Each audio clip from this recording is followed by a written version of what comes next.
Welcome, ladies, gentlemen, boys, girls, and everyone in the between.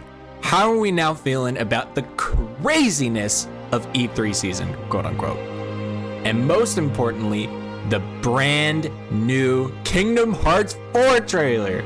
I'm of course extremely hyped and overwhelmed about the shock of that trailer. There's so much packed into a minute 30 trailer that we have to dive into this frame by frame.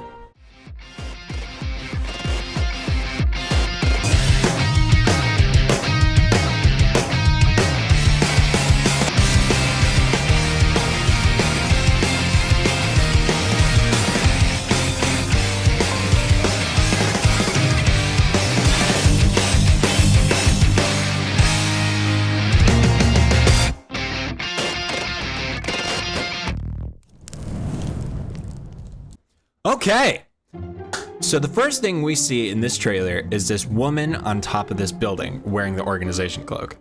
So the first question is, who is she?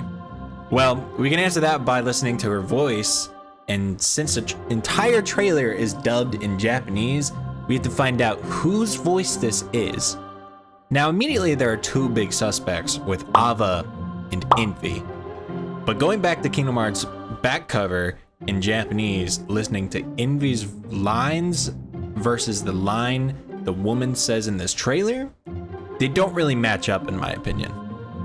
この世界の構造はとても複雑で、私たちが定義する光と闇を具現化したものは存在しなかった。でもそれを定義するものがこの世界に来たことで、この世界にも私たちの定義する闇が現れた。ユニオンを統合したいそうよ。その思いは、心は闇に落ちたとは思えない。はい。しかしルシュとマスターもいなくなり、各々にユニオンを組織するとは。And so now that only leaves Ava. So hear this. 私は何をすればいいのですか？君は前に言ってたよね。どうしてユニオン同士は協力しないで競い合ってるんだって。本当は私もそう思うんだよね。この世界の構造はとても複雑で、私たちが定義する光と闇を具現化したものは存在しなかった。でもそれを定義するものがこの世界に来たことで、この世界にも私たちの定義する闇が現れた。 That sounds like Ava to me.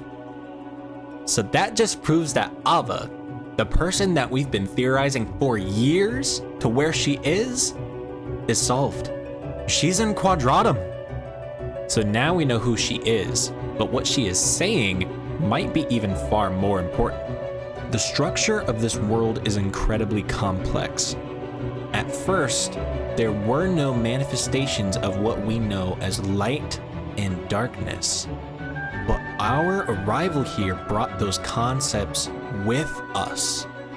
The darkness given physical form only after we defined it. So, a big question we had when we got the first Kingdom Hearts 4 trailer was, how the hell is the Heartless there? This is a world without light and dark, unreality. Well, some of us thought that the Master of Masters opened the box off screen, unleashing darkness into that world. How funny would that be? But no, it was just the thought, the concept, the knowledge of darkness that Keyblade wielders have that brought it into Quadratum. That's crazy. So, moving on, we have only got through 30 seconds into this actual trailer and talked about it for this long. So I just wanted to say thank you for getting this far into the video and hit that like button if you're enjoying this. It helps out a lot. But anyways, we get to our boy Sora! Oh my god, he looks so good. I love his Kingdom Hearts 4 fit, man. Woo! So the first clip we see of our boy is the continuation of the first reveal trailer, or rather an updated look of the same scene of Sora chaining his way up to the realistic new dark side. And can I just say how good the game looks, man? We can tell through the shining of the organization cloak and the lighting and how the new dark side shines that the game is in Unreal Engine 5 now. And oh my god, does it look so good. But yeah, we do see Sora using his new chain whip ability, where later on becomes a part of the gameplay. And this cutscene shows a better direction of how the game will look and feel, kind of like how Final Fantasy VII Remake Trilogy has been. And in my opinion, the Osaka team has had a lot of inspiration of how that game, Final Fantasy VII, looks in gameplay, art direction, and with cutscenes too, with how Kingdom Hearts 4 looks, which is a massive improvement from Kingdom Hearts 3. And I'm a huge fan of how the Final Fantasy VII re-trilogy looks, even though I still like 3 too, of course. But 4 is on a whole different level. And after Sora is flown into a building, we get into the part of the trailer where we see a bunch of different characters. First one being Strelitzia.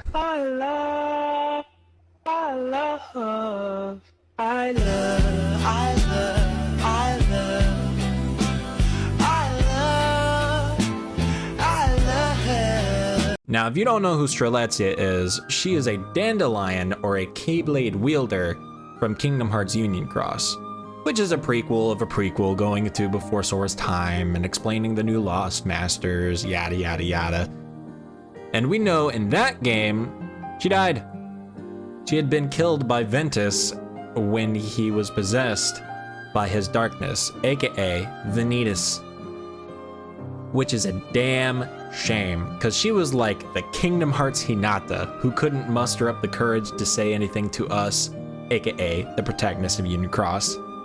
And by the time she did, she died. Damn. So she has ended up here in Quadratum, the afterlife of those who either committed a life taboo like Sora at the end of 3, or straight up died. Yeah.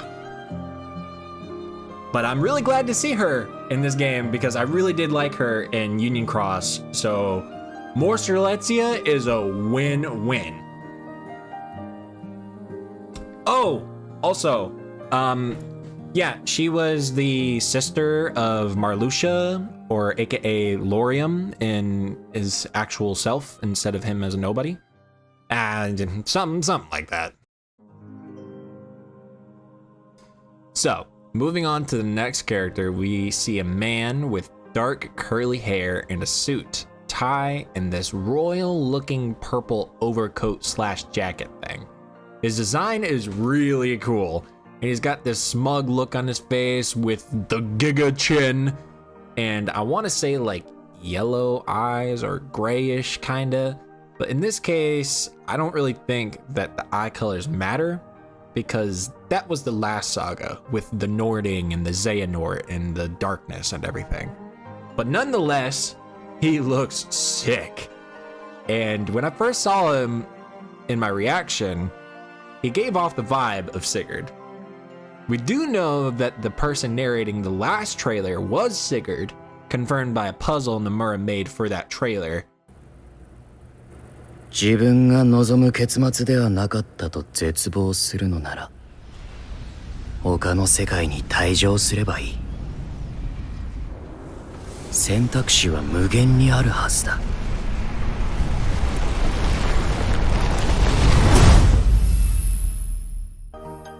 So again, potentially this could be Sigurd. And even if he's not, he's super cool looking. Just like Mr. Nomura-san, as I like to call him. He looks just like a Nomura self-insert OC.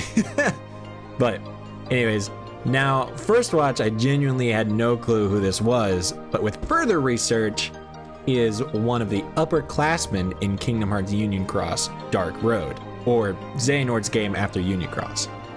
But here I'm going to drop a spoiler warning for Dark Road.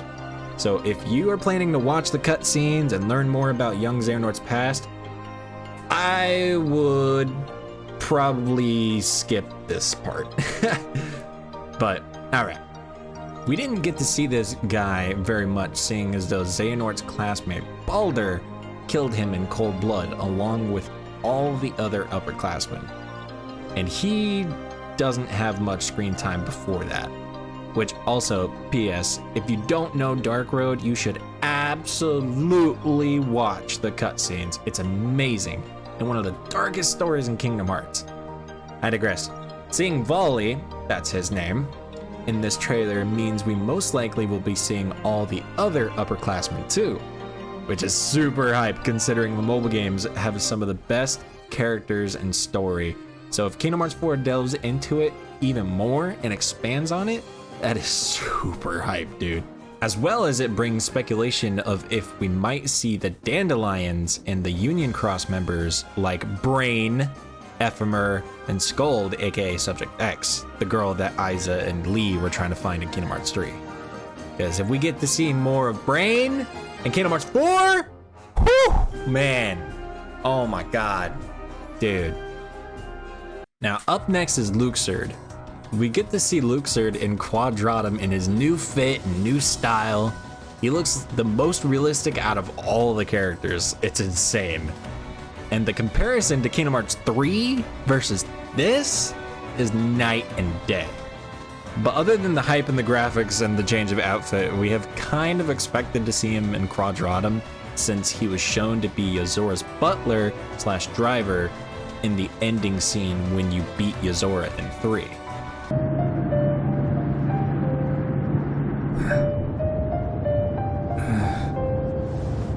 Impressive, is it not?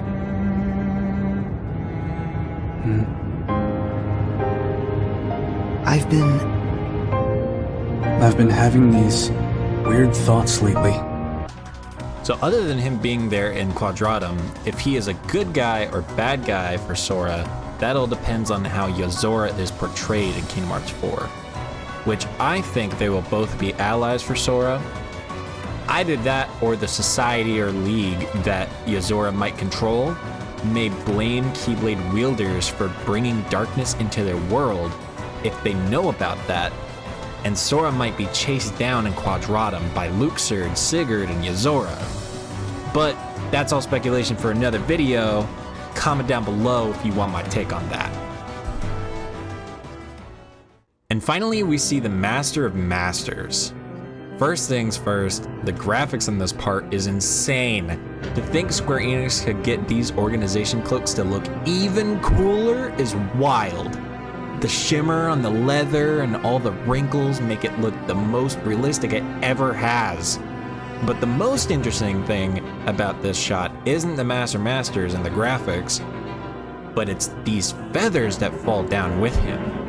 I believe that this is a hint to the powers we saw in Missing Link's cutscene with Hugin and Moonin, Odin's ravens, controlling people.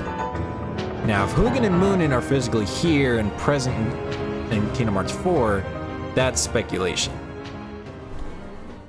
And of course, this is Donald and Goofy trying to speak to Hades about Sora's death. We did get a look at this in the first trailer already, but diving deeper in this scene, it was confirmed that Hades and the Underworld allows you to speak to the dead, with Xehanort and his classmates trying to contact the ones who died back in Dark Road. Again, still a goated story. Now, the most interesting part of this trailer, and the one that got me most hyped, besides the gameplay, was this. Young Xehanort is back! Like how we all thought and theorized, whether through it's his 14th vessel, as he stated in Kingdom Hearts Dark Road, or he passed away with Ericus and into this realm. This is the afterlife of the Keyblade wielders after all. But if he really did pass on and we do see Ericus with him, oh my god, that's gonna be so good.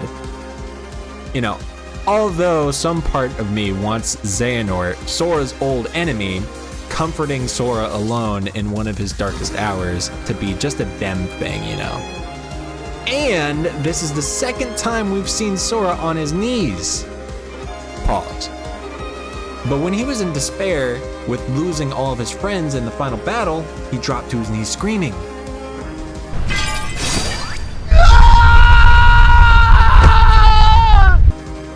So here we see him on his knees, again, in the rain, crying. Let's fucking go, our boy is depressed! Also, they need to fix this scene. That umbrella is so fucked up and that rain is blowing the other way. Don't know why the umbrella would be blowing that way, but yeah, it still looks really good though. Finally, moving on to the gameplay portion of this trailer, we have our first clip. Oh, I'm extremely excited to dive deep in this gameplay. At first glance, there doesn't seem to be that much, but when we slow it down, break it down, and analyze it, it shows a lot.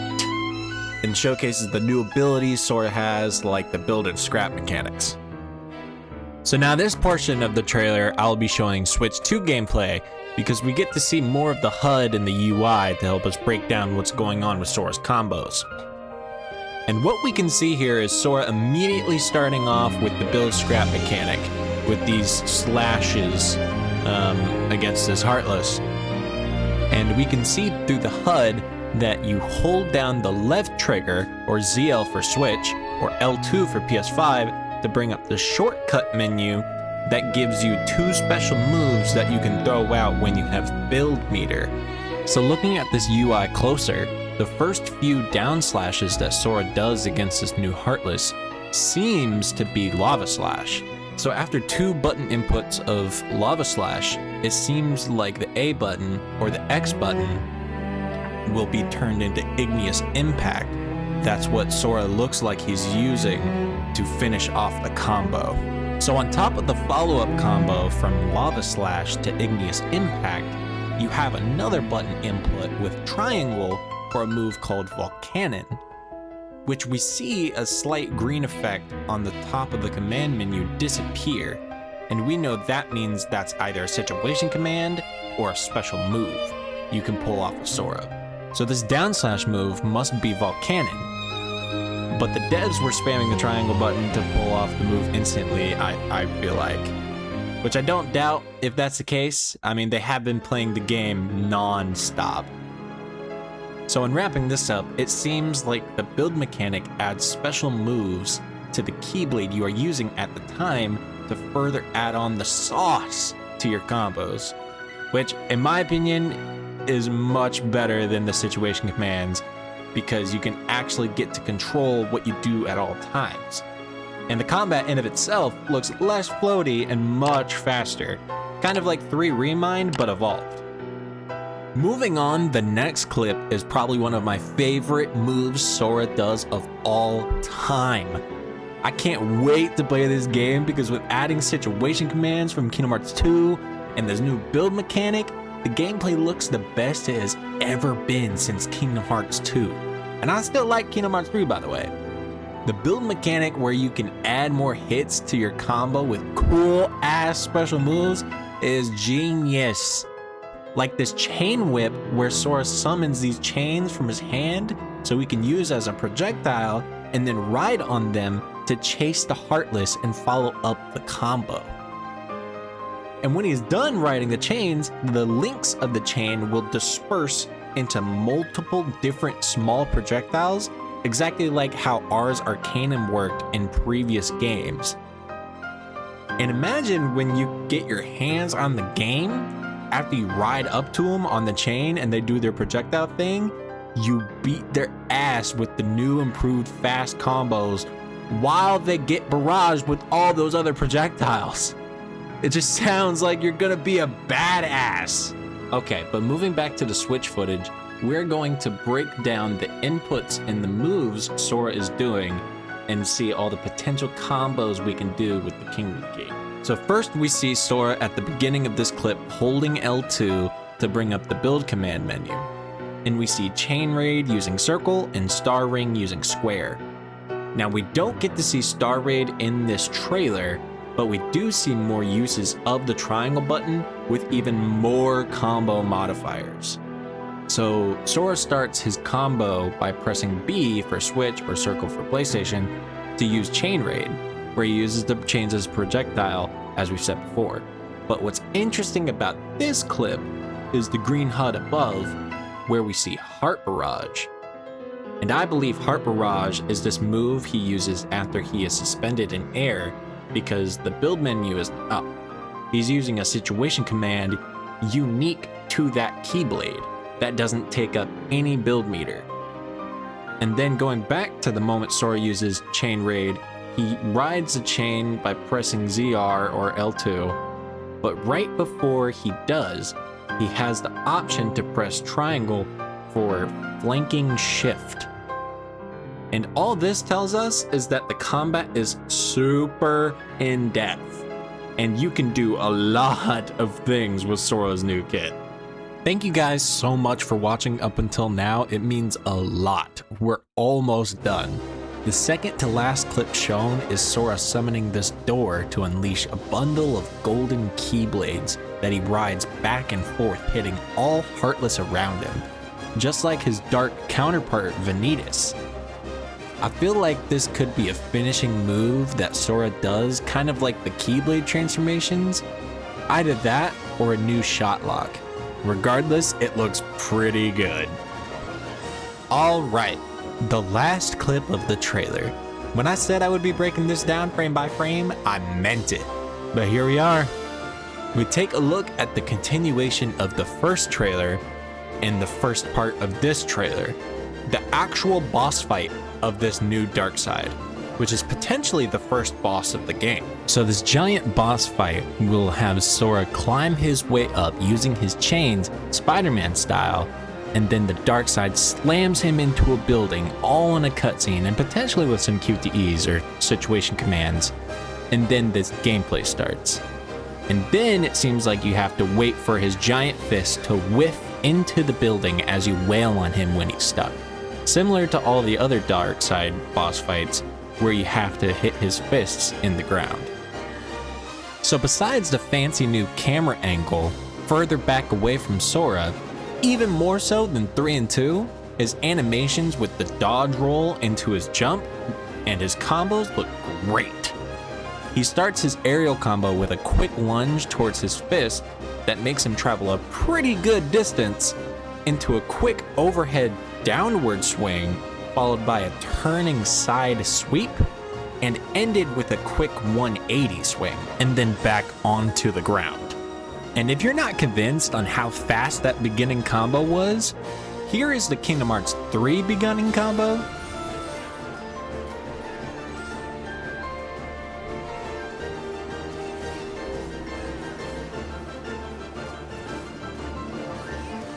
And here's the Kingdom Hearts 4 beginning combo. It's hella fast. So fast I had to slow it down frame by frame. So anyone who has complained about the floaty combat and slow combos of Kingdom Hearts 3, Kingdom Hearts 4 is your game. Not to mention, each button input seemed like it was interrupted by the next input. So total control on how you fight and move Sora. Not gonna lie, that was super dope.